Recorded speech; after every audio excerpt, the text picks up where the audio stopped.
Welcome to wifi concept.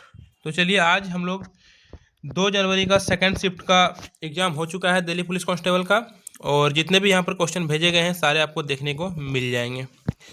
Her question आपको genuine है, 100% genuine question है। जो क्वेश्चन आपके एग्जाम में आए हुए हैं वही क्वेश्चन को यहाँ पर इंक्लूड किया गया है, क्योंकि सारे क्वेश्चन बच्चों के द्वारा ही भेजा गया क्वेश्चन है। ठीक है, हर क्वेश्चन का आपका एक्सप्लेनेशन भी यहाँ पर मिलेगा डिटेल्स में एकदम, ताकि जो नेक्स्ट एग्जाम देने के लिए जाएंगे उसके लिए भी काफ़ी बेनिफिट रहेगा। ठीक है, चलिए शुरू करते हैं। तो आप देख सकते हैं यहाँ पर दिल्ली पुलिस कांस्टेबल 2025 2 जनवरी सेकेंड शिफ्ट 40 प्रश्न। और आपको इसका पीडीएफ चाहिए तो आप लोग मेरा टेलीग्राम ग्रुप को ज्वाइन कर लीजिए, वहाँ पर आपको इसका पीडीएफ मिल जाएगा। और जो कोई भी देख रहे हैं अच्छा लगेगा तो चैनल को जरूर सब्सक्राइब करके चैनल से जुड़ जाइएगा और वीडियो को एक बार लाइक कर दीजिएगा, क्योंकि बहुत मेहनत लगती है वीडियो बनाने में। ठीक है, तो सबसे पहला प्रश्न जो कि आया था आपका, भारतीय दंड संहिता आईपीसी और दंड प्रक्रिया संहिता सीआरपीसी की जगह कौन से नए कानून आ गए हैं। तो अभी ये दोनों कानून चेंज हो गया है और इसके जगह पर 2 नया कानून आया है। देखिए, आपका भारतीय न्याय संहिता और Bharatiya Sakshya Adhiniyam BSA, option number A. Option B में था भारतीय नागरिक सुरक्षा संहिता, भारतीय न्याय संहिता। ऑप्शन नंबर सी में था भारतीय दंड संहिता, दंड प्रक्रिया संहिता। और ऑप्शन नंबर डी है इनमें से कोई नहीं। तो ये तो होगा ही नहीं, ये तो ऑप्शन है, ये तो क्वेश्चन ही है। तो इसका आंसर सही हो जाएगा ऑप्शन नंबर बी। देखिए, अभी भारतीय दंड संहिता आईपीसी और सीआरपीसी के स्थान पर 2 नए जो कानून आए हैं वो है भारतीय नागरिक सुरक्षा संहिता बीएनएसएस, भारतीय नागरिक सुरक्षा संहिता, और बीएनएस भारतीय न्याय संहिता। ठीक है, तो इसका आंसर हो जाता है ऑप्शन नंबर बी। अब इसके बारे में हम लोग डिटेल्स में थोड़ा जान लेते हैं। देखिए, डिटेल्स आप जानिएगा तो जो नेक्स्ट जिसका एग्जाम है उसके लिए बेनिफिट होगा, क्योंकि एक ही टॉपिक से रिपीट कर रहा है, क्वेश्चन घुमा घुमा के पूछ रहा है। तो भारत में 1 जुलाई 2024 से 3 नए कानून प्रभावी हुए। तो 1 जुलाई 2024 को 3 नया कानून आया। आईपीसी 1860 को अब जो है भारतीय न्याय संहिता बीएनएस कहा जाता है। जो पहला आईपीसी था कानून उसको अभी जो है क्या कहा जाता है, भारतीय न्याय संहिता कहा जाता है बीएनएस। सीआरपीसी 1973 जो था इसको अब क्या कहा जाता है, भारतीय नागरिक सुरक्षा संहिता बीएनएसएस। ठीक है, तो आईपीसी को बीएनएस और सीआरपीसी को बीएनएसएस। और एक है आपका भारतीय साक्ष्य अधिनियम। देखिए, ये दोनों पूछा हो सकता है नेक्स्ट एग्जाम में, ये पूछा जा सकता है। तो भारतीय साक्ष्य अधिनियम के जगह में आया है अभी भारतीय साक्ष्य अधिनियम बीएसए। ठीक है, भारतीय साक्ष्य अधिनियम 1872 के स्थान पर सिर्फ अभी क्या किया है, भारतीय साक्ष्य अधिनियम किया है। तो ये पॉइंट भी ध्यान में रखिएगा। देखिए, इन बदलावों का उद्देश्य औपनिवेशिक काल के कानूनों को बदलकर भारतीय परिस्थितियों के अनुरूप बनाना इसका मुख्य उद्देश्य था। चलिए, नेक्स्ट क्वेश्चन था आपका कि अटल पेंशन योजना एपीवाई में शामिल होने के लिए न्यूनतम आयु सीमा कितनी होनी चाहिए। न्यूनतम और अधिकतम दोनों दिया हुआ है। न्यूनतम आयु सीमा कितनी होनी चाहिए और अधिकतम आयु सीमा कितनी है। देखिए, तो इसकी न्यूनतम आयु सीमा जो है आपका कम से कम आपका 18 साल उम्र होनी चाहिए, और अधिकतम इसका लाभ कब तक ले सकते हैं आप, 40 वर्ष तक। ठीक है, तो 18 वर्ष से 40 वर्ष ऑप्शन नंबर 20 का सही आंसर हो जाएगा। यह योजना भारत सरकार द्वारा असंगठित क्षेत्र के लोगों के लिए शुरू की गई है। इनमें 60 वर्ष की आयु के बाद 1000 से 5000 तक की निश्चित मासिक पेंशन मिलती है। योजना का लाभ लेने के लिए कम से कम 20 वर्षों का तक योगदान अनिवार्य है। अब आयकर भरने वाले इस योजना का हिस्सा नहीं बन सकते हैं, ये पॉइंट भी ध्यान रखिएगा। नेक्स्ट क्वेश्चन आया था, भारत में सर्वाधिक कोयला किस राज्य में पाया जाता है और यह मुख्य रूप से किस चट्टान प्रणाली से संबंधित है। सभी को पता होगा कि झारखंड है ना, झारखंड में सबसे ज़्यादा कोयला पाया जाता है, और यह जो है झारखंड में कौन सा चट्टान से, गोंडवाना चट्टान से। ये भी आपको ध्यान में रखना होगा। तो इसका ऑप्शन नंबर सी सही आंसर हो जाता है। देखिए, भारत का अधिकांश कोयला भंडार जो है लगभग 98% गोंडवाना चट्टानों से पाया जाता है, और ये जो चट्टानें हैं ज़्यादातर आपका झारखंड में ही है। झारखंड के झरिया कोयला क्षेत्र देश का सबसे महत्वपूर्ण कोयला क्षेत्र है, और कोयले को काला सोना के नाम से भी जाना जाता है। देखिए, कोयले का 4 प्रमुख प्रकार होता है, सभी को पता होगा, एंथ्रेसाइट, बिटुमिनस, लिग्नाइट और पीट, ये 4 प्रकार है। अच्छा, आप लोग बताइए कि एंथ्रेसाइट, बिटुमिनस, लिग्नाइट और पीट, इन 4 कोयला का जो 4 प्रकार है, इनमें सबसे अच्छा कोयला किसको कहा जाता है, किसको सबसे अच्छा कोयला माना जाता है, ये आप लोग कमेंट करके जरूर बताइएगा। भारत में ज़्यादातर बिटुमिनस कोयला मिलता है। भारत में किस प्रकार का कोयला मिलता है, बिटुमिनस। संविधान सभा की देखिए नेक्स्ट क्वेश्चन था कि संविधान सभा की निम्नलिखित में से कौन सी समिति के अध्यक्ष जवाहरलाल नेहरू थे?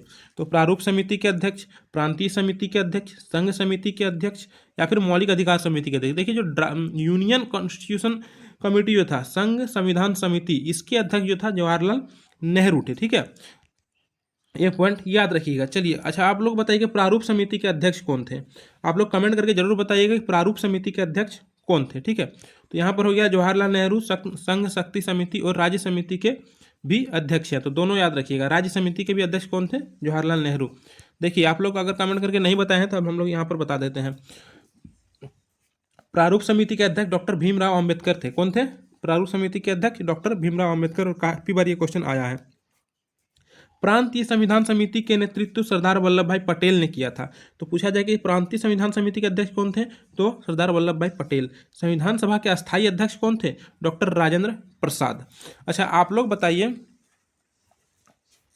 कि संविधान सभा के अस्थायी अध्यक्ष कौन थे? अगर आप लोग पढ़े होंगे संविधान अच्छे से तो बता देंगे। बताइए संविधान सभा के अस्थायी अध्यक्ष कौन थे? कमेंट करके जरूर बताइएगा। अस्थायी अध्यक्ष तो डॉक्टर राजेंद्र प्रसाद है, लेकिन अस्थायी अध्यक्ष कौन थे जो सबसे पहले बार अध्यक्षता किया था? डॉक्टर राजेंद्र प्रसाद दूसरी बार से अध्यक्षता किए थे, दूसरी बैठक से। ठीक है, चलिए नेक्स्ट है आपका क्वेश्चन जो आया था 1953 में, दिसंबर 1952 की घटनाओं के बाद 1953 में लंदन में हजारों लोग किसके प्रदूषण के कारण मारे गए? तो उस समय जो है आपका कोयले का धुआं और सल्फर डाइऑक्साइड की वजह से जो है आपका काफ़ी व्यक्ति मारा गया था 1953 में। इसे ग्रेट स्मॉग ऑफ 1952 के नाम से भी जाना जाता है। क्या? ग्रेट स्मॉग ऑफ 1952, जो प्रदूषण की एक गंभीर समस्या थी। भारी धुंध और धुएं के मिश्रण से वातावरण में सल्फर डाइऑक्साइड की मात्रा बहुत बढ़ गई थी। इस घटना के कारण लगभग जो है आपका 12,000 व्यक्ति मारा गया था। और इस घटना के बाद 1956 में ब्रिटेन में क्लीन एयर एक्ट लागू किया। और इस प्रकार से जो है जब वहाँ पर 12,000 व्यक्ति जो है 1953 में मारा गया, तो उसके लिए जो है आपका वो जो भारी धुआं और धुंध जो होते थे उसके मिश्रण के कारण जो सल्फर डाइऑक्साइड बनता था, उसको हटाने के लिए क्लीन एयर एक्ट को लागू किया गया था। ठीक है, एक क्वेश्चन बड़ा अच्छा आया था कि ईमेल स्पूफिंग ये क्या है?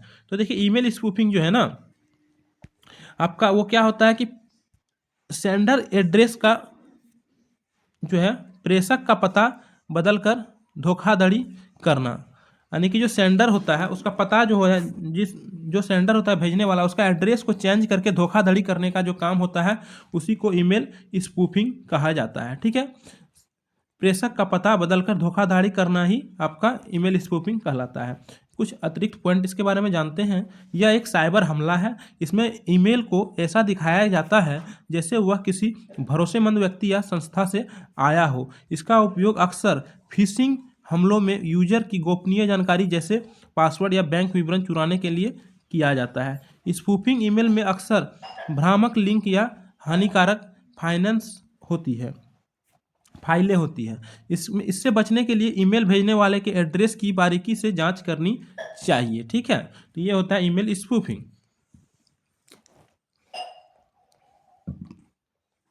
नेक्स्ट क्वेश्चन आया था कूनो नेशनल पार्क के बाद मध्य प्रदेश के किस वन्यजीव अभ्यारण्य को चीतों की पुनर्वास के लिए दूसरे घर के रूप में विकसित किया गया? ठीक है, तो जो कूनो नेशनल पार्क पहले था, इसके बाद जो है मध्य प्रदेश के किस वन्य अभ्यारण्य को चीता जो होता है चीता को के पुनर्वास के लिए दूसरे घर, सेकंड होम के रूप में विकसित किया? तो पहले तो कूनो नेशनल पार्क में रहता था, लेकिन बाद में जो है अभी सेकंड होम के रूप में बोले जा सकता है गांधी सागर वन्यजीव अभ्यारण्य। ठीक है, यहीं पर चीता का इसमें वास होता है। ठीक है, तो ऑप्शन नंबर बी इसका सही आंसर हो जाएगा। देखिए गांधी सागर अभ्यारण्य मध्य प्रदेश के मंदसौर और नीमच जिलों में स्थित है। तो गांधी सागर अभ्यारण्य कहाँ है? मध्य प्रदेश के मंदसौर में। ठीक है, भारत में प्रोजेक्ट चीता के तहत नाम्बिया और दक्षिण अफ्रीका से चीते लाए गए हैं। कहाँ से? नाम्बिया और दक्षिण अफ्रीका से। अब बताइए प्रोजेक्ट टाइगर कब आया था? प्रोजेक्ट टाइगर आप लोग अगर जानते होंगे तो प्रोजेक्ट टाइगर कब आया था, आप लोग इसका आंसर कमेंट करके जरूर बताइए। प्रोजेक्ट टाइगर कब लागू किया गया था? चीते के स्थानांतरण का मुख्य उद्देश्य क्या है? भारत में उसके ऐतिहासिक निवास को पुनः बहाल करना। गांधी सागर की घास के मैदान और खुला क्षेत्र चीतों के शिकार और रहने के लिए कूनों की तरफ ही उपयुक्त माना जाता है। नेक्स्ट क्वेश्चन आया था और बड़ा ही आसान सा क्वेश्चन था कि रिकेट्स जिसको बोलते हैं हम लोग सूखा रोग किस बीमारी की कमी के कारण होता है। तो सबसे पहली बात तो रिकेट्स जो होता है ये बच्चों में होता है, जिसमें हड्डी जो होता है काफ़ी ज़्यादा टेढ़ा उड़ा या फिर पतला हो जाता है, ठीक है।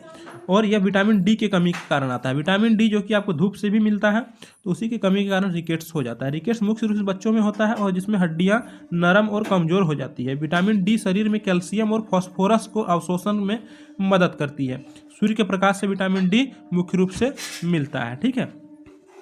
वयस्कों में इस विटामिन की कमी से होने वाले जो रोग होता है वह होता है ऑस्टियोमलेसिस। देखिए यहीं पर अगर पूछा जाता कि रिकेट्स भी विटामिन डी के कमी के कारण होता है और ऑस्टियोमलेसिस भी विटामिन डी के कमी के कारण होता है, ठीक है। लेकिन रिकेट्स बच्चों में होता है और ऑस्टियोमलेसिस बुजुर्गों में होता है, तो ये पॉइंट ध्यान में रखिएगा। अब क्वेश्चन आया था कि हमारे सौरमंडल का सबसे गर्म ग्रह कौन सा है जिसकी वायुमंडल में मुख्य रूप से कार्बन डाइऑक्साइड पाई जाती है, ठीक है। तो कौन सा सबसे गर्म ग्रह है जिसकी वायुमंडल में कार्बन डाइऑक्साइड पाई जाती है। तो आप लोग को सभी को पता होगा कि जो गर्म ग्रह है वह है शुक्र ग्रह, जिसको हम लोग वेनस बोलते हैं, ठीक है। तो ऑप्शन नंबर बी इसका सही आंसर हो जाता है। शुक्र का वायुमंडल में 96% से अधिक कार्बन डाइऑक्साइड से बना है। शुक्र का वायुमंडल 96% से अधिक कार्बन डाइऑक्साइड से बना है, जो अत्यधिक गर्म को सोख लेता है, ठीक है। जिस वजह से काफ़ी ज़्यादा गर्म होता है। ग्रीन हाउस प्रभाव कहा जाता है इसे, ग्रीन हाउस प्रभाव कहा जाता है। इसके कारण इसका तापमान 460 डिग्री सेल्सियस से अधिक हो जाता है।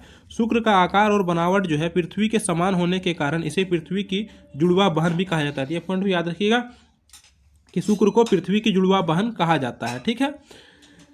और एक पॉइंट शुक्र के बारे में याद रखिए कि शुक्र अपने अक्ष पर पूर्व से पश्चिम की ओर घूमती है, ठीक है, घड़ी की दिशा में यह घूमती है। ईमेल फिशिंग, ये आपका क्वेश्चन रिपीट हो गया है, इसको छोड़ दीजिए। चलिए नेक्स्ट क्वेश्चन की ओर बढ़ते हैं।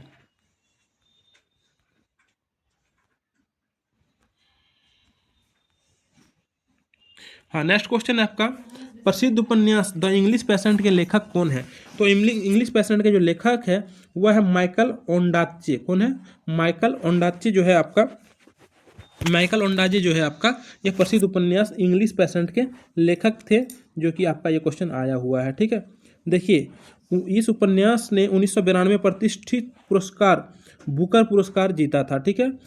तो इंग्लिश पेशेंट जो था उसने बुकर पुरस्कार जीता था 1992 में। गोल्डन बुकर 2018 में इसे पिछले 50 वर्षों का सबसे अच्छा बुकर विजेता उपन्यास चुनकर गोल्डन बुकर से सम्मान किया गया था और इसे गोल्डन पुरस्कार भी बुकर पुरस्कार मिला है, ठीक है। चलिए अब नेक्स्ट क्वेश्चन की ओर बढ़ते हैं। नेक्स्ट क्वेश्चन है क्वेश्चन नंबर 3। 10 डिग्री चैनल निम्नलिखित में से किन द्वीपों को अलग करती है। तो सभी को पता होना चाहिए कि ये लिटिल अंडमान को कार निकोबार से अलग करता है। किसको? लिटिल अंडमान को कार निकोबार से अलग करता है। तो 10 डिग्री चैनल का ये दोनों को अलग करता है। यह बंगाल की खाड़ी में स्थित है। 10 डिग्री चैनल कहाँ है? बंगाल की खाड़ी में, जो अंडमान द्वीप समूह को निकोबार द्वीप समूह से अलग करता है, ठीक है। यह 10 डिग्री चैनल इसलिए कहा जाता है क्योंकि इसमें भूमध्य रेखा के उत्तर में 10 डिग्री अक्षांश पर रेखा पर स्थित है, ठीक है। तो 10 डिग्री चैनल क्यों बोलते हैं? क्योंकि ये 10 डिग्री अक्षांश पर स्थित है, इसलिए इसको 10 डिग्री चैनल बोलते हैं। यह चैनल लगभग 150 किलोमीटर चौड़ा है। चलिए नेक्स्ट क्वेश्चन है आपका कि माइक्रोसॉफ्ट एक्सेल में वर्तमान दिनांक और समय पता करने के लिए किस फंक्शन का उपयोग किया जाता है। तो देखिए आपका इज इक्वल टू नाउ और ब्रैकेट कर दीजिएगा और इंटर कीजिएगा, तो आपका समय का पता एक्सेल में चल जाएगा और दिनांक का भी, ठीक है। Is equal to now bracket या सेल में वर्तमान तारीख और समय, जिसे ऐसे आपको दोनों दिखाता है, ठीक है। और इज इक्वल टू टुडे और ब्रैकेट करते दिया केवल आज की तारीख दिखाता है, समय नहीं दिखाता है। अपडेट, ये फंक्शन वोलेटाइल होते हैं, यानी जब भी आप एक्सेल सीट में कोई बदलाव करते हैं ये अपने आप अपडेट हो जाता है। अब देखिए एक और शॉर्टकट हम लोग जानते हैं। केवल आज की तारीख डालने के लिए CTRL प्लस और ये वाला आपका इन्वर्टेड कोमा का उपयोग किया जा सकता है, ठीक है। ये भी करने से आपका आज का तारीख पता चल जाएगा। क्वेश्चन नंबर देखिए 5 आपका, निम्नलिखित में से कौन सा विधेयक राज्य विधानमंडल द्वारा पेश नहीं किया जा सकता है। तो कौन सा विधेयक है जिसको राज्य विधानमंडल के द्वारा पेश नहीं किया जा सकता है? संसदीय विशेषाधिकार, GST, कर दरें, उच्च न्यायालय का अधिकार क्षेत्र बदलना, उपरोक्त सभी। तो देखिए ये सभी जो है आपका सभी जो है आपका राज्य विधानमंडल द्वारा पेश किया जा सकता है। संसदीय विशेषाधिकार को भी पेश किया जा सकता है, जीएसटी की दरें को भी पेश किया जाता है विधेयक को, और उच्च न्यायालय का अधिकार क्षेत्र बदलना का विधेयक को पेश किया जा सकता है। तो इसलिए उपरोक्त सभी हो जाएगा, इनमें से कोई ऐसा नहीं है जिसको हम लोग पेश नहीं कर सकते हैं। तो ऑप्शन नंबर डी सही आंसर हो जाएगा। संसदीय विशेषाधिकार यह केवल भारत की संसद, लोकसभा या राज्यसभा का आंतरिक मामला है। जीएसटी संविधान के 101वें संविधान संशोधन के बाद टैक्स की दरें जीएसटी काउंसिल तय करती है और कोई भी राज्य अकेला इसे नहीं बदल सकता है। उच्च न्यायालयों का गठन और उसके अधिकार क्षेत्र में बड़े बदलाव करने की शक्ति केवल संसद के पास होती है, अनुच्छेद 230 के तहत। 7वीं अनुसूची, संविधान की 7वीं अनुसूची में केंद्र और राज्य के बीच शक्तियों का बंटवारा किया गया है। ठीक है, तो पूछा जाए केंद्र राज्य की शक्तियों का बंटवारा किस अनुसूची के तहत किया गया है, तो ये 7वीं अनुसूची के तहत, 7वीं अनुसूची में इसका उल्लेख है। देखिए नेक्स्ट एक क्वेश्चन आया था कि द ब्यूरिड जियंट के लेखक कौन है। तो सभी को पता होगा द ब्यूरिड जियंट के लेखक जो है वह सलमान रुश्दी है। ठीक है, सॉरी इसका जो है आपका सलमान रुश्दी नहीं, काजुओ इशिगुरो है। कौन है? Kazuo Ishiguro. द ब्रूइड जियंट के लेखक कौन है? काजुओ इशिगुरो है। ठीक है, ऑप्शन नंबर बी सही आंसर हो जाएगा। इसको भी नोबेल पुरस्कार मिला है। लेखक काजुओ इशिगुरो को 2017 में साहित्य के नोबेल पुरस्कार दिया गया है। साहित्य का नोबेल पुरस्कार मिला था आपका काजुओ इशिगुरो को 2017 में। यह जापानी मूल के ब्रिटिश लेखक है और इसकी जो कृतियां हैं वह है the remains of the day, never let me go, ये सब जो है इसी ने लिखा है। ठीक है, और कई अन्य प्रसिद्ध उपन्यास है इसके। चलिए एक क्वेश्चन आया था कि वेब ब्राउजर में आपके द्वारा देखी गई वेबसाइटों की सूची कहाँ दिखाई देती है। तो वेब ब्राउजर में आप सभी को पता होगा, देखिए सूची हिस्ट्री में दिखाई देगा। कहाँ? हिस्ट्री में दिखाई देगा। तो ऑप्शन नंबर आपका सी सही आंसर हो जाएगा। देखिए शॉर्टकट कुंजी क्या है? लगभग सभी ब्राउजरों की हिस्ट्री खोलने के लिए CTRL+H का प्रयोग कर सकते हैं।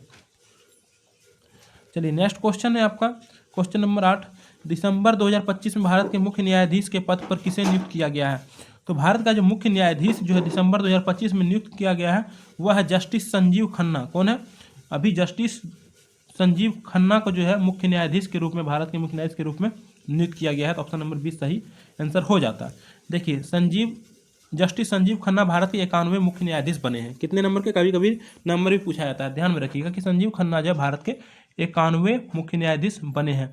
शपथ, भारत के मुख्य न्यायाधीश को राष्ट्रपति शपथ दिलाता है। ठीक है, और इसकी जो है मुख्य न्यायाधीश, भारत के मुख्य न्यायाधीश होता है, इसको सेवानिवृत्ति की जो अधिकतम आयु सीमा होती है वो 65 वर्ष होती है। इसके बाद ये नहीं बन सकते हैं, ये खुद हट जाएंगे, 65 वर्ष उम्र हो जाएंगे। तो अनुच्छेद जो है आपका 124 के 2 के तहत सर्वोच्च न्यायालय के न्यायाधीशों की नियुक्ति कौन करता है? राष्ट्रपति करता है। क्वेश्चन आया था कि इंटरनेट के संदर्भ में परिवर्णी URL काफी प्रसिद्ध है, काफी बार ये आया है कि URL का पूर्ण रूप क्या होता है? यूनिफॉर्म रिसोर्स लोकेटर होता है, लैंग्वेज नहीं। देखिए कहीं होगा लोकेटर, हाँ, तो uniform resource locator, option number C इसका सही आंसर हो जाएगा।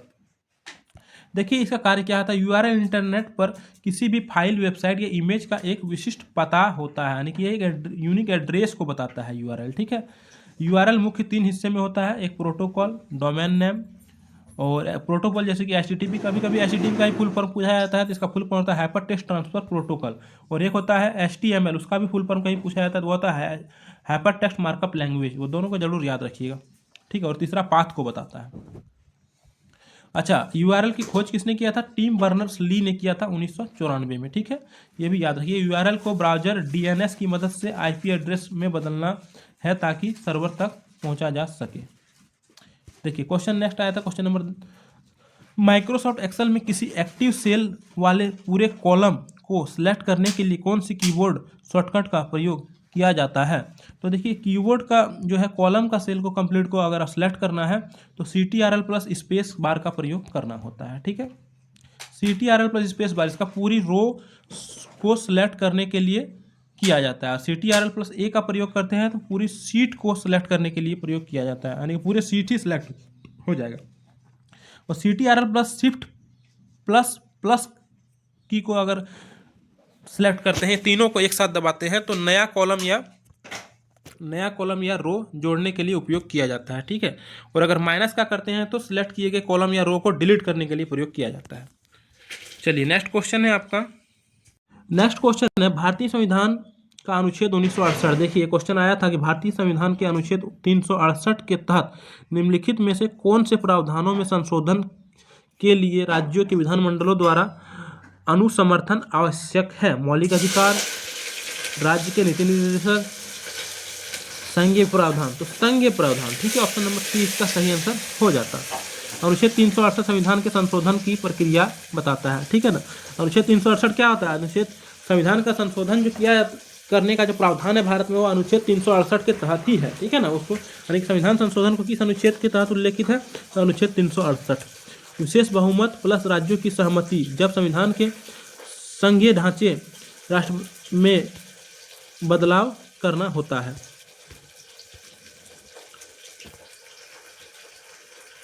चलिए नेक्स्ट क्वेश्चन हम लोग देखते हैं। नेक्स्ट प्रश्न है आपका 29 सितंबर 2025 को केंद्र सरकार ने किसे भारतीय रिजर्व बैंक का नया डिप्टी गवर्नर नियुक्त किया? ठीक है, क्या? Deputy governor.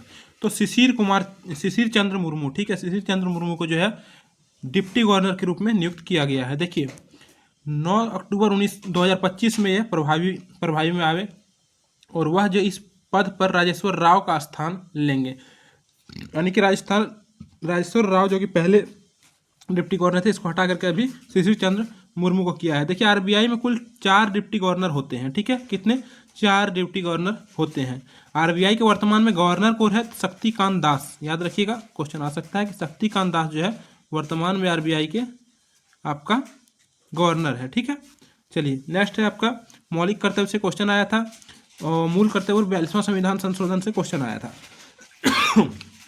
तो क्वेश्चन था कि आपका भारतीय नागरिकों के मूल कर्तव्यों के किस संवैधानिक संशोधन किस समिति की सिफारिश पर और किस प्रधानमंत्री कार्यकाल में जोड़ा गया था? तो देखिए जो भारतीय आपका नागरिकों के मूल कर्तव्यों को किस संवैधानिक संशोधन किस समिति की सिफारिश पर और किस प्रधानमंत्री कार्यकाल में जोड़ा गया था, ठीक है। तो इसका जो होगा आपका मूल कर्तव्य को 42वां संविधान संशोधन के तहत जोड़ा गया था और आपका स्वर्ण सिंह समिति के तहत जोड़ा गया था। उस समय इंदिरा गांधी प्रधानमंत्री थी, ठीक है। तो याद रखिएगा कि किस संविधान संशोधन के तहत मौलिक कर्तव्य को जोड़ा गया था? तो जोड़ा गया था आपको 42वां संविधान संशोधन के तहत। किस समिति के तहत? तो स्वर्ण सिंह समिति के तहत। उस समय प्रधानमंत्री कौन थे? इंदिरा गांधी। तो ऑप्शन नंबर 20 का सही आंसर हो जाएगा। देखिए 42वां संविधान संशोधन 1976 जो कि काफ़ी इंपॉर्टेंट है, बहुत बार यहाँ से क्वेश्चन आता है। इसको मिनी कॉन्स्टिट्यूशन यानी कि लघु संविधान के नाम से भी जाना जाता है। मूल रूप से 10 मौलिक कर्तव्य जोड़े गए थे, वर्तमान में जो है 11 मौलिक कर्तव्य, क्योंकि 86वां संविधान संशोधन 2002 द्वारा एक मौलिक कर्तव्य को जोड़ा गया, 11वां मौलिक कर्तव्य, जिसको कि 86वें संविधान संशोधन 2002 के तहत 11वां मौलिक कर्तव्य को जोड़ा गया। टोटल 11 मौलिक कर्तव्य भी है। यह संविधान के भाग 4 के ए और अनुच्छेद 51 के ए में वर्णित है। पूछा जाए मौलिक कर्तव्य किस भाग में है? भाग 4 में, भाग 4 के ए में। और किस अनुच्छेद के तहत? तो अनुच्छेद 51 के ए के तहत, ठीक है। चलिए क्वेश्चन कंप्यूटर से आया था तिरछा लेखन के रिलेटेड कि कंप्यूटर के लेटर अक्षर को तिरछा यानी कि स्लैंटेड लिखने के लिए किस स्टाइल का फॉर्मेट का प्रयोग करेंगे? सभी को पता होगा इटैलिक का प्रयोग करेंगे, है ना। इटैलिक से तिरछा लिखाएगा, बोल्ड से मोटा हो जाएगा। अक्षरों को दाईं ओर झुकाने के लिए shortcut plus CTRL plus L का प्रयोग करेंगे, आई का प्रयोग करेंगे, आई से इटैलिक हो जाता है। बोल्ड करने के लिए CTRL प्लस B का प्रयोग करेंगे और अंडरलाइन करने के लिए CTRL प्लस U का प्रयोग करते हैं, सभी को पता होगा। देखिए क्वाड से क्वेश्चन आया था और पहले भी कई शिफ्ट में आ चुका है। निम्नलिखित में से कौन सा देश क्वाड का समूह का सदस्य नहीं है? तो देखिए इंडिया भी है, जापान भी है और USA भी है। चाइना जो है क्वाड में संलग्न नहीं है। क्वाड के अंदर 4 देश आते हैं जो कि भारत, ऑस्ट्रेलिया, जापान और चाइना है, ठीक है। इसका मुख्य उद्देश्य क्या है? हिंद प्रशांत क्षेत्र में शांति और मुख्य व्यापार को बढ़ावा देना है। इसका विचार सबसे पहले 2007 में जापान के पूर्व CM शिंजो आबे ने दिया था।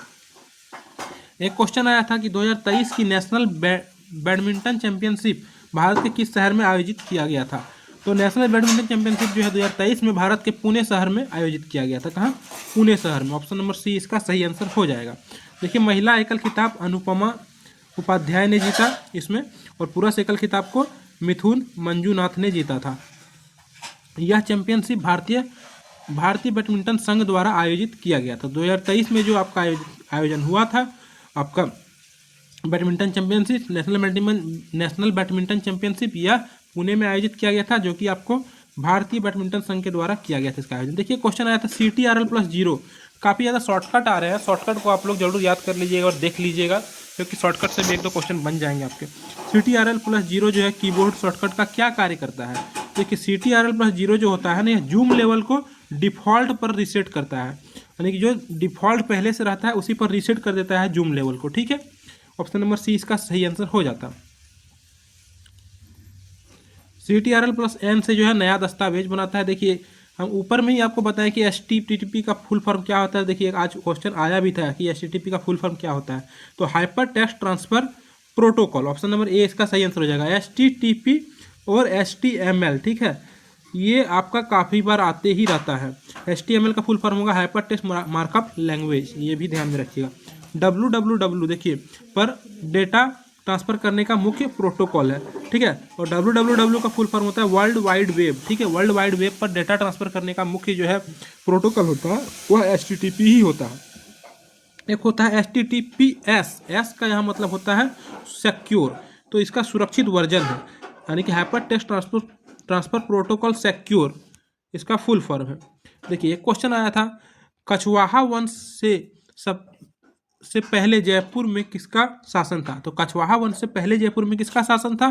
तो मीना का, ठीक है, मीना का, ये पॉइंट याद रखिएगा। कछवाहा शासक दूल्हे राय ने ग्रामीणों और बड़गुजरों को हराकर आमेर क्षेत्र में अपना राज्य स्थापित किया था। बाद में सवाई जयसिंह द्वितीय ने 1727 में जयपुर शहर बसाया था। तो पूछा जाए जयपुर शहर किसने बसाया था, तो वह जयसिंह द्वितीय ने, ठीक है, सवाई जयसिंह द्वितीय ने। एक क्वेश्चन और आया था कि जनवरी 2026 तक भारतीय रिजर्व बैंक के वर्तमान डिप्टी गवर्नर कौन है? तो वर्तमान डिप्टी गवर्नर उस समय था वह TB शंकर, स्वामीनाथन और शिशिर चंद्र मुर्मू, जो कि अभी ये नए बने हैं राजेश्वर राव के स्थान पर, ठीक है। तो ऑप्शन नंबर डी इसका सही आंसर हो जाएगा। तीनों अभी जो RBI के डिप्टी गवर्नर हैं, T रविशंकर, स्वामीनाथन जे और शिशिर चंद्र मुर्मू। और इसके जो है प्रमुख इसके जो है आपका RBI के गवर्नर कौन है, तो पहले ही हम बताए हैं शक्तिकांत दास, है ना। RBI के 4 डिप्टी गवर्नर होते हैं वर्तमान में, TB शंकर, M राजेश्वर राय, रिटायरमेंट के बाद अभी जो है शिशिर मुर्मू हो गए हैं, और स्वामीनाथन जे, डॉक्टर MD, ये जो है आपका 4 अभी वर्तमान में डिप्टी गवर्नर है, ठीक है। डॉक्टर पूनम गुप्ता एक प्रसिद्ध अर्थशास्त्री है, लेकिन वह वर्तमान में RBI के डिप्टी गवर्नर नहीं है। चलिए नेक्स्ट क्वेश्चन है आपका कि 1947 से 1990 की अवधि में भारत में SSI का क्या अर्थ है? देखिए SSI का जो अर्थ होता है वह स्मॉल स्केल इंडस्ट्री होता है, लघु उद्योग जिसको हम लोग बोलते हैं, ठीक है। ऑप्शन नंबर ए इसका सही आंसर हो जाएगा। चलिए नेक्स्ट क्वेश्चन की ओर बढ़ते हैं। क्वेश्चन नंबर है आपका, क्वेश्चन है कि 1979 के राष्ट्रीय खेल किस शहर में आयोजित किया गया था? तो 1979 के राष्ट्रीय खेल जो है हैदराबाद। देखिए राष्ट्रीय खेल जो है पूरा याद करके जाइए कि कब किसका आयोजन किया गया है, कौन सा राष्ट्रीय खेल कब आयोजन किया है। काफ़ी पीछे का उठा करके यहाँ पर दे रहे हैं और शायद ये क्वेश्चन रिपीटेड भी है। तो हैदराबाद में इसका आयोजन किया गया था। भारत में राष्ट्रीय खेलों की शुरुआत जो 1924 में हुआ था भारतीय ओलंपिक खेलों के रूप में, ठीक है, अविभाजित पंजाब के लाहौर में हुआ था। नाम परिवर्तन 1940 में बॉम्बे अधिवेशन के द्वारा इनका नाम बदलकर राष्ट्रीय खेल किया गया। ओलंपिक तर्ज पर आधुनिक प्रारूप के पहले राष्ट्रीय खेल जो है 1985 में नई दिल्ली में आयोजित हुआ, और उद्देश्य इनका क्या था? तो मुख्य उद्देश्य देश में खेल संस्कृति को बढ़ावा देना और ओलंपिक के लिए प्रतिभाओं की पहचान करना था। एक क्वेश्चन लोधी वंश से भी था कि लोधी वंश जो मूल रूप से किसका वंश है? मूल रूप से किसका मतलब ये हो गया कि लोधी वंश के संस्थापक कौन थे? तो अफगान के ये लोधी वंश के जो संस्थापक थे वो थे बहलोल लोधी, लेकिन ऑप्शन कुछ इस प्रकार थे तो इसका अफगान हो जाता, ठीक है। लोधी वंश के मूल रूप से किसका शासन था? तो अफगानों का शासन था, और इसके संस्थापक कौन थे? बहलोल लोधी थे।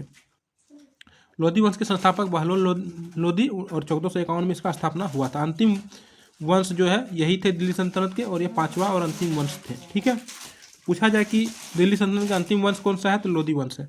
सिकंदर लोधी इस वंश का सबसे सफल शासक थे जिसने आगरा को शहर की स्थापना किया था। पूछा जाए आगरा शहर की स्थापना कब हुआ, तो 1504 में किसने किया? सिकंदर लोधी में।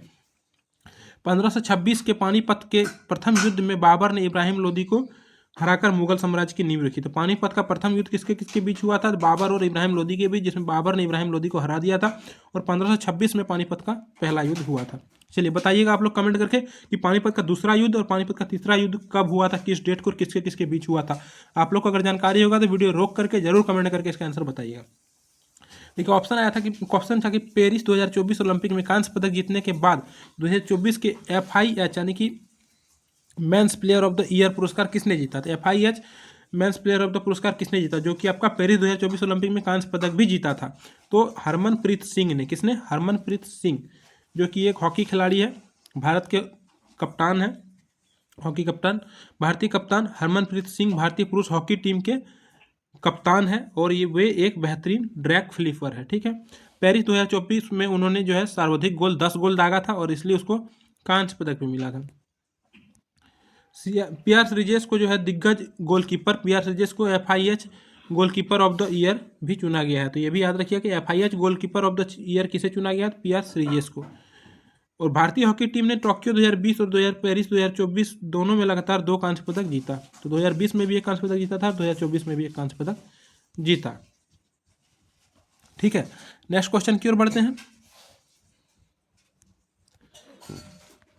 नेक्स्ट क्वेश्चन है आपका कि उत्सव के अंत में मुख्य रूप से किस त्योहार पर मूर्ति विसर्जन किया जाता है। सभी को पता है गणेश चतुर्थी। ठीक है ना, ऑप्शन नंबर बी इसका सही आंसर हो जाता। और आप लोग पॉइंट पढ़ लीजिएगा, वीडियो ज़्यादा लंबा जा रहा है तो हम लोग डायरेक्ट क्वेश्चन का आंसर बता रहे हैं। चक्रवात मिचोंग, एक चक्रवात मिचोंग जो 2023 में भारत के किन तटीय क्षेत्रों से टकराया था। चक्रवात मिचोंग जो है भारत के कौन सा तटीय क्षेत्र से टकराया था, तमिलनाडु और आंध्र प्रदेश। ठीक है, ऑप्शन नंबर बी इसका सही आंसर हो जाएगा, तमिलनाडु और आंध्र प्रदेश। इसकी उत्पत्ति जो है चक्रवात बंगाल की खाड़ी में विकसित हुआ था और लैंडफॉल इसने आंध्र प्रदेश के बापटला के पास तट को पार किया था। ठीक है, मिचोंग नाम जो है म्यांमार के द्वारा दिया गया था और इसका अर्थ है लचीलापन। क्वेश्चन था आपका, भारत के राष्ट्रपति के चुनाव में संबंधित विवादों का निपटारा करने का अधिकार किसके पास है। जो भारत का जो राष्ट्रपति चुनाव होता है भारत में, उसमें संबंधित जो भी विवाद होता है उसका निपटारा करने का अधिकार जो है किसके पास है, तो उसका अधिकार जो है आपका सर्वोच्च न्यायालय के पास है, सुप्रीम कोर्ट के पास है। चलिए आप लोग बताइए कि सुप्रीम कोर्ट के अभी वर्तमान में मुख्य न्यायाधीश कौन है। हम अभी बता चुके हैं पीछे, उसी को आपको बताना है कमेंट करके। ठीक है, अनुच्छेद 71 भारतीय संविधान के अनुच्छेद 71 के तहत राष्ट्रपति या उपराष्ट्रपति के चुनाव में जुड़े हुए सब संदेहों और विवादों की जांच और निर्णय करने का केवल उच्चतम न्यायालय द्वारा किया जाता है। ये आर्टिकल 71 में कहा गया है। ठीक है, अंतिम निर्णय इस संबंध में सर्वोच्च न्यायालय का अंतिम निर्णय होता है, यानी कि जो भी विवाद हो रहा है उसका निपटारा करने का जो अंतिम निर्णय होगा वह आपका सर्वोच्च न्यायालय के पास ही होगा। ठीक है, नेक्स्ट क्वेश्चन था, यदि किसी देश या सरकार का व्यय खर्च उसके कुल राजस्व से अधिक हो जाए तो इस स्थिति को क्या बोलते हैं। यानी कि जो उसका राजस्व है किसी देश का उससे ज़्यादा उसका खर्च हो जाए तो उस कंडीशन को हम लोग क्या बोलेंगे, तो उसको हम लोग बोलते हैं फिस्कल डिफिसिट। ठीक है, यानी कि राजकोषीय घाटा बोलते हैं उसको। ऑप्शन नंबर ए एकदम सही आंसर हो जाएगा। कुछ और भी यहाँ पर हम लोग दिए हैं, इसको आप लोग देख लीजिएगा। बजट अधिशेष क्या है, राजस्व घाटा क्या है, प्राथमिक घाटा क्या है, ये सब क्वेश्चन अभी अर्थशास्त्र से पूछा जा रहा है। देखिए, राष्ट्रीय मानवाधिकार आयोग NHRC के अध्यक्ष बनने से पहले अरुण कुमार मिश्रा निम्नलिखित में से किसमें न्यायाधीश के रूप में कार्यरत थे। देखिए, जो राष्ट्रीय मानवाधिकार आयोग है उसके वर्तमान अध्यक्ष कौन बन गए हैं, अरुण कुमार मिश्रा। लेकिन पूछा जा रहा है कि ये जो अरुण कुमार मिश्रा है राष्ट्रीय मानवाधिकार आयोग के अध्यक्ष बनने से पहले किस न्यायालय के न्यायाधीश थे। तो यह जो है सर्वोच्च न्यायालय के भी न्यायाधीश रह चुके हैं, ये कलकत्ता उच्च न्यायालय का भी मुख्य न्यायाधीश रह चुके हैं और राजस्थान उच्च न्यायालय का भी मुख्य न्यायाधीश रह चुके हैं। तो उपरोक्त सभी का आंसर हो जाता। ठीक है, और अब बात करते हैं कि राष्ट्रीय जो है आपका मानवाधिकार आयोग की गठन कब हुआ है। 12 अक्टूबर 1993 को हुई थी, जिसका हेडक्वार्टर कहाँ है, नई दिल्ली में है। ठीक है, राष्ट्रीय मानवाधिकार आयोग का अध्यक्ष वही बन सकता है जो भारत का मुख्य न्यायाधीश या सर्वोच्च न्यायालय का न्यायाधीश रहा हो। ठीक है, और इसका कार्यकाल जो होता है वह 3 वर्ष या फिर 70 वर्ष की आयु होती है। अधिकतम सीमा इसकी 70 वर्ष होती है या फिर कार्यकाल 3 वर्षों का होता है, जो पहले हो जाए इसमें से। एक क्वेश्चन आया था कि 3000 मीटर स्टीपल चेज दौड़ में एक एथलीट पानी के ऊपर से कितनी बार कूदती है। तो 3000 मीटर जब स्टीपल चेज दौड़ होता है तो उसमें जो है एथलीट पानी के ऊपर 7 बार कूदती है। कितनी, 7 बार कूदती है। तो ऑप्शन नंबर बी इसका सही आंसर हो जाता। ठीक है, अब देखिए एक क्वेश्चन था, संयुक्त राष्ट्र विकास कार्यक्रम द्वारा जारी मानव विकास रिपोर्ट 2025 के अनुसार मानव विकास सूचकांक में किस देश ने प्रथम स्थान किया है। ह्यूमन डेवलपमेंट इंडेक्स किस देश ने पहला स्थान प्राप्त किया है। तो देखिए एक हम लोग इंडेक्स का आपका वीडियो अपलोड किया, उसको देख लीजिएगा। जितने इंपॉर्टेंट इंडेक्स है सिर्फ उसी को हम लोग 25 इंडेक्स में इंक्लूड किया है, और हम डेली देख रहे हैं कि उसी में से एक क्वेश्चन डेली बन रहा है। तो उसको जरूर देख लीजिएगा, आपको मिल जाएगा मेरा ग्रुप में, सॉरी मेरा यूट्यूब चैनल में। तो आइसलैंड इसका सही आंसर हो जाएगा। आइसलैंड जो है मानव ह्यूमन डेवलपमेंट इंडेक्स में पहले स्थान पर है। ऐसा इसमें भारत का कौन सा स्थान है, तो भारत जो है इस रिपोर्ट में 130वें स्थान पर है, ये भी ध्यान में रखना है। ह्यूमन डेवलपमेंट इंडेक्स जो होता है आपका जीवन प्रत्याशा, शिक्षा और प्रति व्यक्ति आय के आधार पर जारी किया जाता है। क्वेश्चन था निम्नलिखित में से किस भू आकृति की इकाई संरचना में कोयले के भंडार की प्रधानता पाई गई है। तो यह हो जाएगा आपको गोंडवाना संरचना। ठीक है, ऑप्शन नंबर 20 का सही आंसर हो जाएगा। देखिए नेक्स्ट क्वेश्चन है निम्नलिखित में से कौन सा एक संवैधानिक आयोग है। तो आपका चुनाव आयोग एक संवैधानिक आयोग है। बाद बाकी जो राष्ट्रीय मानवाधिकार आयोग, नीति आयोग या फिर केंद्रीय सतर्कता आयोग है, ये आपका संवैधानिक आयोग नहीं है। ठीक है, तो संवैधानिक निकाय वे संस्थाएं या जिनका उल्लेख सीधे भारत के संविधान में किया गया है, उसी को हम लोग बोलते हैं संवैधानिक निकाय। अनुच्छेद 324 भारतीय संविधान का अनुच्छेद 324 चुनाव आयोग की स्थापना और संरचना और कार्य का प्रावधान देता है। तो आर्टिकल 324 के तहत चुनाव आयोग की वर्णन किया गया है या फिर गठन किया गया है, इसलिए यह एक संवैधानिक आयोग है। जबकि नीति आयोग कार्यकारी निकाय है। ठीक है, ये पॉइंट याद रखिए, नीति आयोग क्या है, कार्यकारी निकाय है। राजत रंगिनी नामक पुस्तक किसने लिखा है, तो कल्हन ने लिखा है। किसने, कल्हन ने लिखा है। ऑप्शन नंबर ए इसका सही आंसर हो जाएगा। जजिया कर पुनः कार्यान्वयन, यानी कि किस मुगल शासक ने भारत में गैर मुसलमानों पर जजिया कर पुनः लगाया था। तो पुनः जो लगाया था वो औरंगजेब ने लगाया था। ठीक है, औरंगजेब ने लगाया था। मुगल शासक औरंगजेब ने 1679 ईस्वी में जजिया कर को फिर से लागू किया था। इससे पहले मुगल सम्राट अकबर ने 1564 ईस्वी में इस कर को समाप्त किया था। बताइएगा सबसे पहले जजिया कर को किसने लगाया था। और जजिया कर जो है गैर मुसलमान पर लगाने वाला एक कर है। असम का शास्त्रीय नृत्य कौन सा है, तो आपका सभी को पता होगा सत्रिया जो है आपका असम का एक शास्त्रीय नृत्य है। चलिए बंगाल का शौक क्या है, तो दामोदर नदी को बंगाल का शौक कहा जाता है। तो यहाँ पर आपका जो है जितने भी क्वेश्चन था करा दिया गया है। आपका 2 जनवरी का, सॉरी यहाँ पर फर्स्ट शिफ्ट लिखा गया है लेकिन ये सेकंड शिफ्ट का क्वेश्चन है, ऊपर में हम सेकंड शिफ्ट लिखे हैं। तो ये सेकंड शिफ्ट का जितना भी क्वेश्चन आया था हम करा चुके हैं। आप लोग को अगर क्वेश्चन सारा सही लगा हो, ऑथेंटिक लगा हो, तो आप लोग एक बार कमेंट करके जरूर बताइएगा। वीडियो को लाइक जरूर कीजिएगा अच्छा लगा हो तो, और आप जो एक्स्ट्रा पॉइंट है इसको जरूर डिस्कशन कीजिएगा, क्योंकि वहाँ से आपका क्वेश्चन नेक्स्ट शिफ्ट में बनने को देखने को मिलेगा। इसका PDF आपको हमारे टेलीग्राम ग्रुप में मिल जाएगा, वहाँ से आप PDF भी ले सकते हैं जुड़ करके। और चैनल को एक बार जरूर सब्सक्राइब कर लीजिएगा, क्योंकि वीडियो बनाने में काफ़ी मेहनत लगता है, और इसी आपका सब्सक्राइब और एक लाइक से हमारा मोटिवेशन बना रहता है। ठीक है, मिलते हैं अब नेक्स्ट शिफ्ट में एग्ज़ाम ख़त्म होने के बाद। Thank you.